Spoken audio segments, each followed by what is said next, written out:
उत्तराखंड हुकूमत ने uniform civil code मंजूर किया है। उत्तराखंड का यूनिफॉर्म सिविल कोड क्या है? देखिए, अगर उत्तराखंड के अंदर जो यूनिफॉर्म सिविल कोड लागू किया गया है, इसको अगर एक जुमले में कहा जाए तो ये एक तरह से नाइंसाफी है। यानी ये हुकूक को पामाल करने, हुकूक को छीनने का एक कानून नाफिज किया गया है, जबकि हुकूमत इस बात का दावा कर रही है कि ये सबके लिए बराबरी का कानून है।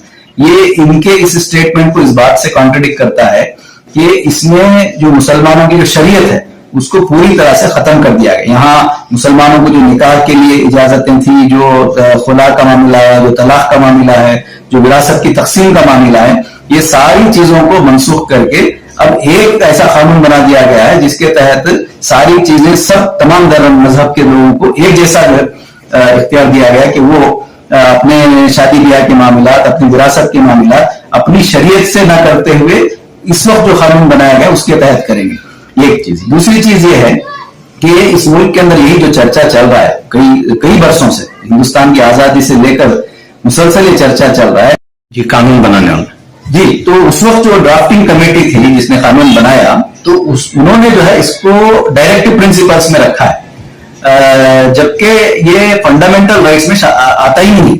और ये कानून जो है फंडामेंटल राइट्स से कॉन्ट्रडिक्ट करता है, और फंडामेंटल राइट्स की अहमियत बहुत ज्यादा है, जबकि डायरेक्टिव प्रिंसिपल जो है वो इख्तियारी होते हैं।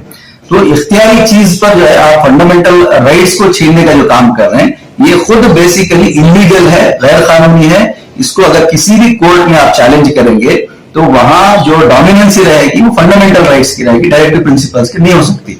तो इसलिए इस हैसियत से भी ये कानून किसी भी सूरत में बराबरी करनी है, और खास करके मुसलमानों की शरीयत को पूरी तरह खत्म करने की एक साजिश का हिस्सा है। इसलिए मुसलमान इस मुल्क का किसी भी सूरत में इस यूनिफॉर्म सिविल कोड को कबूल नहीं करेगा। जिस तरह दीगर मिली इदारे इसके लिए काम कर रहे हैं, इसकी मुखालिफत में चैलेंज करने का काम किया जा रहा है, इसी तरह मुस्लिम समाज और दीगर सियासी जमातें भी इसकी मुखालिफत करेंगे, इसको कोर्ट में चैलेंज करेंगे और इसको किसी भी सूरत में कबूल नहीं करेंगे। ये बात सिर्फ मुसलमानों की हद तक नहीं है, क्योंकि ये मुल्क जो है एक मल्टीलिंगुअल मुल्क है, कई तरह के कल्चर यहाँ पर रहते हैं। तो आप जो है उनके लिए भी ये कानून नाफिज नहीं हो सकता। यहाँ हर लोगों का अपना अपना एक अलग शादी ब्याह का तरीका है, अपना विरासत का अलग तरीका है, तो उन पर भी ये कानून आप लागू नहीं कर सकते। ये मुसलमानों को और पूरे इस मुल्क के शहरियों के लिए एक जबरन नाफिज किया जाने वाला कानून हो सकता है, इसमें कोई बराबरी की चीज नहीं। उत्तराखंड के बाद हो सकता है दूसरी रियासतें भी आगे बढ़े, इस तरह के कदम उठाएं?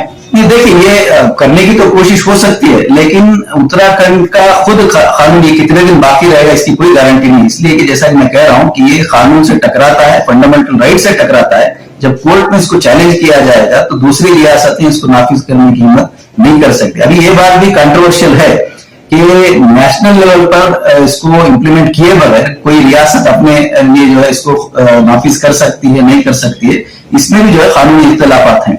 तो इसलिए जो है दूसरी रियासतों में फौरन लागू होना मुमकिन नहीं। दीगर कौमों की जानिब से आवाज नहीं उठ रही है इस मामले में?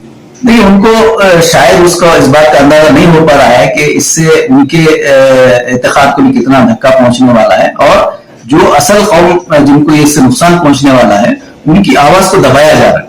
ये असल में जो लोग मेन स्ट्रीम के हैं उनको बहुत ज्यादा फर्क नहीं पड़ेगा, लेकिन जो कबायली लोग हैं, जो आदिवासी लोग हैं और जो बैकवर्ड क्लासेस के लोग हैं, जो मुसलमान हैं, इन सब पर इस पर फर्क पड़ने वाला है।